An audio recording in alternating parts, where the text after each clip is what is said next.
Andrew Parker Bowles has always been the quietest figure in Camilla's most controversial chapter. While the world argued over royal love, loyalty, and betrayal, Andrew stood close to the center of it without turning himself into the headline. That is why his later actions feel so revealing. They did not come as a loud confession. They appeared through distance, restraint, and choices that made people look back at Camilla differently. The strange part is that Andrew never had to explain everything for the public to understand. Something had been hidden in plain sight. His silence protected more than one person, but it also raised the question people had been asking for years. What did Andrew Parker Bowles know about Camilla? And why does his quiet response now feel like the confirmation everyone suspected? The confirmation did not begin with an angry interview. It began with a carefully written statement released in January 1995. Andrew Parker Bowles and Camilla announced that their marriage was ending after more than 20 years. They said they had followed different interests, lived increasingly separate lives, and retained little in common beyond their children and a lasting friendship. The language was controlled, but the timing made it impossible to read as an ordinary divorce. 7 months earlier, Prince Charles had admitted during a televised interview that he had committed adultery after his marriage to Diana had become, in his words, irretrievably broken. He did not name Camilla during the crucial exchange, but the public understood who stood at the center of the scandal. Andrew had spent years refusing to turn his private life into public warfare. He did not accuse Camilla, attack Charles, or describe what he had witnessed inside the marriage. Instead, he formally ended a relationship whose emotional boundaries had already collapsed. That decision became the first piece of his confirmation. Camilla's connection with Charles had not disappeared when she married Andrew. It had survived 2 households, 2 sets of children, royal engagements, private meetings, and years of secrecy. When Charles publicly acknowledged infidelity, Andrew's marriage could no longer conceal a contradiction the entire country could see. His restrained response created a larger mystery. A husband publicly humiliated by the future king might have exposed every betrayal. Andrew did the opposite. He protected the mother of his children, preserved their friendship, and remained connected to the same royal world that had overshadowed his marriage. That continued loyalty separated Andrew from every ordinary image of a betrayed husband. He did not behave as though Charles had suddenly taken Camilla from him in 1994. His response suggested that the marriage had been functioning around this knowledge for years. The public announcement changed the visibility of the relationship, but it may not have changed Andrew's understanding of it. By the time lawyers prepared the divorce statement, the emotional decision appeared to have been made long before. That silence did not mean he knew nothing. It suggested that he understood more than he was willing to say. The divorce became final in March 1995. But the story Andrew's actions confirmed had begun decades earlier, before Camilla married him and before Diana entered Charles's life. It began with another royal relationship, one involving Andrew and the Queen's only daughter. Andrew Parker Bowles was already familiar with royal society before marrying Camilla. He served as a cavalry officer, played polo, and moved comfortably among people connected to the crown. Around 1970, he briefly dated Princess Anne. Anne was approaching her 20th birthday. Andrew was confident, socially experienced, and closely connected to the equestrian world she loved. Their relationship did not lead to marriage. Andrew's Catholic faith is often cited as a serious obstacle to a royal match during that period. But the end of the romance did not remove him from Anne's life. They remained friends. Andrew later became godfather to Anne's daughter, Zara Tyndall, and photographs continued showing him speaking with Anne at races and royal gatherings. Their enduring friendship demonstrated something important about Andrew. He could accept that a romance had changed without pretending the relationship had never existed. That experience placed him inside an unusually tangled circle. Camilla would marry a man who had dated Princess Anne. Charles would later marry Diana, while remaining emotionally connected to Camilla. Charles also became godfather to Andrew and Camilla's son, Tom. The people involved did not simply leave former partners behind. They remained connected through polo, horses, family friendships, military service, and royal duty. This history does not prove a secret feud between Camilla and Anne. Their public relationship cannot be reduced to jealousy over a courtship that ended decades ago. The more revealing point is that Andrew understood how old attachments survived inside royal society. He had experienced it himself. Anne remained in his life without threatening his later marriage. That may have helped him tolerate Camilla's continuing contact with Charles longer than most husbands would have accepted. But there was a crucial difference. Andrew and Anne's romance became friendship. Camilla and Charles's connection became something deeper. Andrew's royal past may explain his restraint, but it could not prevent the relationship between his wife and Charles from eventually overwhelming both marriages. The next part began in 1973, when Camilla appeared to choose Andrew, and Charles seemed to disappear from the future they were building. Charles and Camilla had become close before her marriage to Andrew. Their early relationship did not produce an engagement. Charles entered naval service, and Camilla's long, intermittent relationship with Andrew moved toward a decision. On July 4, 1973, Camilla Shand married Andrew Parker Bowles at the Guards Chapel. Members of the royal family attended. From the outside, the choice appeared final. Camilla had selected Andrew and begun the respectable family life expected within their social world. They later had 2 children, Tom and Laura. Andrew continued his military career. Camilla became a country wife and mother. Yet Charles did not disappear beyond the boundary of their marriage. The same social network kept bringing him close through polo, mutual friends, country gatherings, and royal occasions. The most revealing sign of that closeness was Charles becoming Tom's godfather.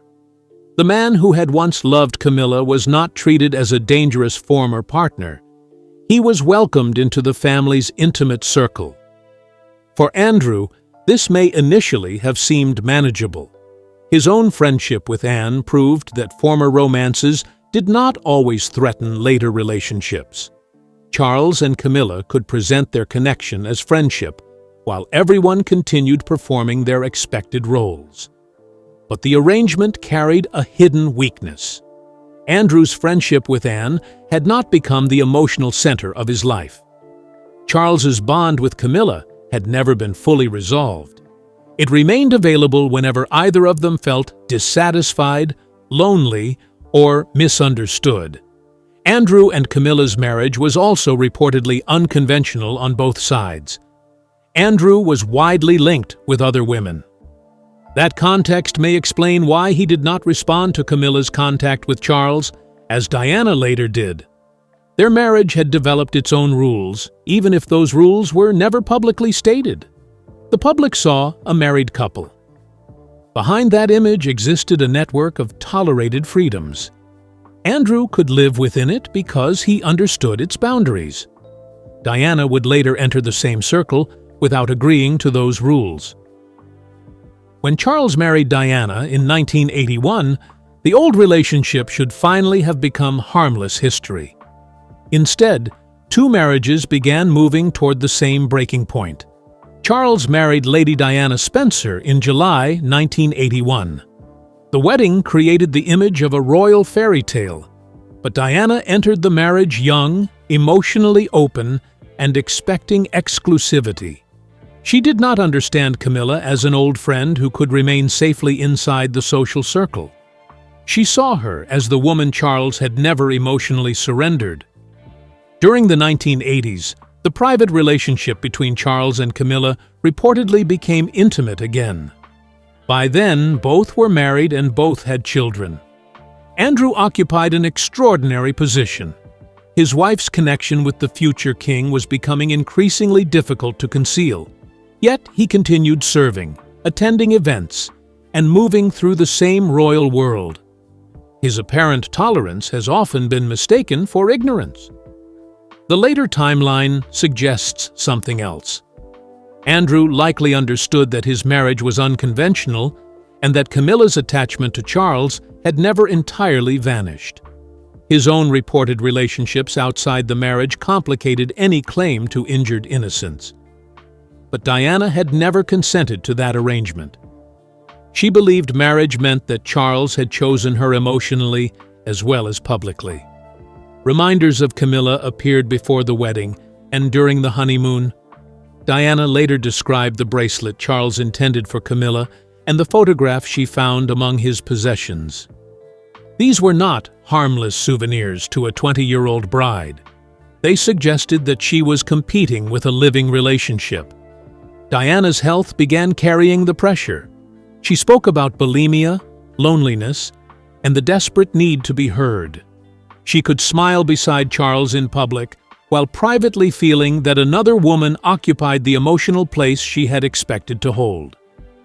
This difference explains why the same relationship produced different responses. Andrew appeared to accept divided loyalty inside a marriage that already allowed distance. Diana experienced it as humiliation because the monarchy required her to present a perfect union she knew did not exist. The contrast is central to Andrew's eventual confirmation. He did not prove Camilla's attachment through accusation. He revealed it by tolerating the connection until public exposure made the marriage impossible to maintain. The secret could survive while it remained inside country houses and private telephone calls. In 1993, one recorded conversation destroyed that protection. Charles and Camilla maintained private contact while both marriages deteriorated. Their relationship could still be described publicly as a long-standing friendship. Then an intimate telephone conversation recorded in 1989 and published in 1993 allowed the public to hear the affection and familiarity for itself. The recording removed the distance that polite language had created. This was not the conversation of two occasional acquaintances. It revealed emotional dependence, private humor, and intimacy. Years of official appearances were suddenly reinterpreted through what people had heard. Andrew remained married to Camilla while the scandal spread internationally. He did not publish a furious account or demand public sympathy. His silence became more remarkable because the evidence was no longer confined to rumors circulating inside royal society. For Diana, the recording confirmed the structure she had feared. Camilla was not simply a memory from Charles's youth. The connection was alive while Diana was expected to continue appearing as the royal wife. Charles and Diana had formally separated in 1992. But separation did not remove the humiliation of learning that years of suspicion had been justified. Diana had fought for reassurance while others around her appeared to understand an arrangement she had never been allowed to name. Andrew's position was different. He had known Camilla before Charles did, married her despite that earlier romance, and lived within overlapping royal friendships for decades. The recorded conversation exposed what he may already have accepted. Camilla's deepest emotional refuge remained Charles. The scandal made the existing marriage increasingly difficult to defend. Camilla could not remain Andrew's wife in public while being recognized as Charles's intimate partner. Andrew's restraint protected their children, but it could not restore exclusivity that had disappeared years earlier. Then Charles spoke on television in June 1994. His admission transformed private understanding into public fact. 7 months later, Andrew and Camilla announced their divorce. The sequence mattered. The recording exposed the relationship. Charles acknowledged adultery. Andrew ended the marriage. Each step removed another layer of protection until only one conclusion remained. Camilla had married Andrew, but her connection with Charles had outlived the marriage itself. Andrew and Camilla's divorce became final in March 1995. 8 months later, Diana sat before television cameras for the Panorama interview.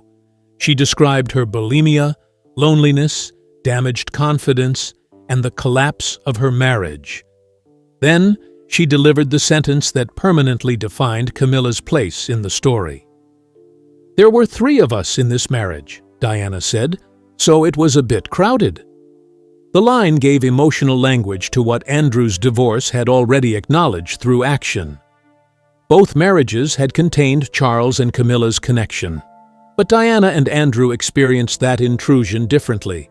Andrew responded with restraint. His marriage to Camilla had long included separate interests and personal freedoms. When the arrangement became publicly impossible, he stepped aside without attempting to destroy her. Diana fought to reclaim her voice because she had been required to perform happiness while feeling rejected. She had entered royal life at 20, produced an heir and a second son, and become one of the most recognizable women in the world.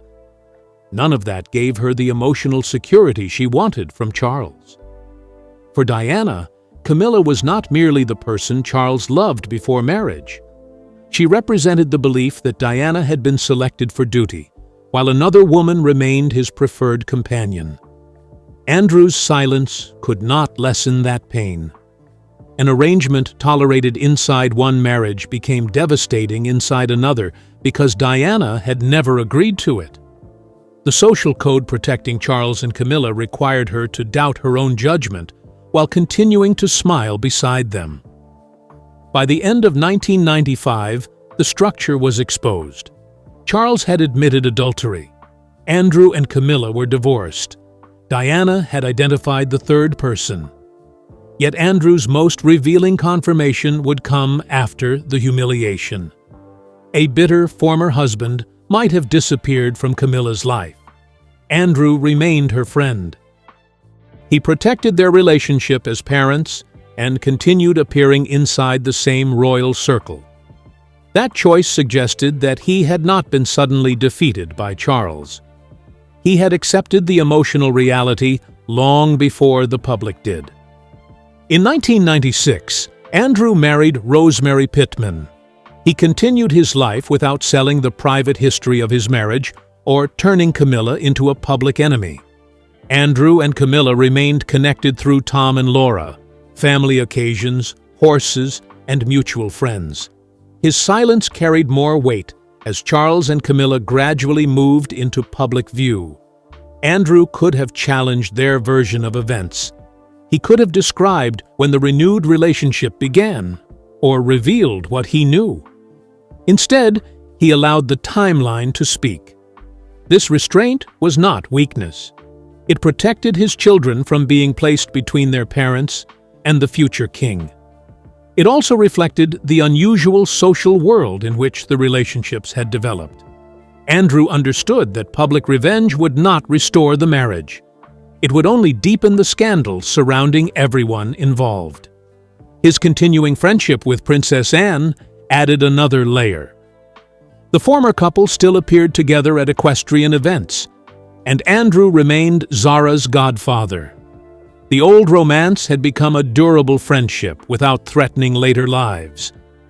Andrew also preserved Camilla's place within their original family. Tom and Laura did not have to choose publicly between their parents, and Camilla did not lose access to the social world she had shared with Andrew. This mattered because it allowed Charles and Camilla's future to develop without requiring the Parker Bowles family to present itself as destroyed. Andrew absorbed the humiliation privately and maintained enough stability for everyone else to move forward. That does not establish that Camilla hated Anne. The stronger conclusion is that Andrew did not erase former partners. he remained loyal to people after romantic relationships changed. His conduct toward Camilla followed the same pattern, even though the circumstances were far more painful. Then Charles and Camilla announced that they would marry. The ceremony in 2005 offered Andrew a choice. He could remain absent and allow that absence to communicate condemnation. Instead, Andrew attended. His presence carried an extraordinary meaning. Camilla's former husband was willing to witness the legal and religious recognition of the relationship that had overshadowed their marriage. Rosemary attended with him. Andrew did not need to make a statement. By entering the ceremony, he acknowledged that Charles was not a temporary scandal in Camilla's life. He was the partnership toward which her history had been moving. The former husband's attendance became a confirmation without accusation. Charles and Camilla married on April 9, 2005, at Windsor Guildhall. They later attended a religious blessing at St. George's Chapel. The ceremony brought together a relationship that had survived marriages, scandal, divorce, and decades of opposition. Andrew Parker Bowles attended with Rosemary. His presence was not required for the marriage to proceed. It was a deliberate act of acceptance from the man whose own marriage had existed inside the Charles and Camilla story. That moment confirmed several things at once. Andrew did not regard Camilla as an enemy. He accepted Charles as the permanent partner in her life. He was willing to preserve a functioning family relationship even when the public history remained painful. The ceremony also exposed the difference between Andrew and Diana. Andrew survived by treating the end of his marriage as a private transition. Diana had died in 1997 with her words about the third person permanently attached to Camilla. For William and Harry, the wedding could not be separated completely from their mother's suffering.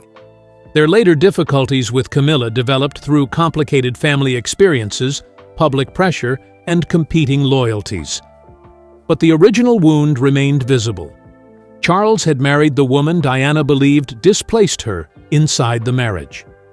Andrew continued moving comfortably around Camilla's family and royal events. He represented her at a funeral in 2022.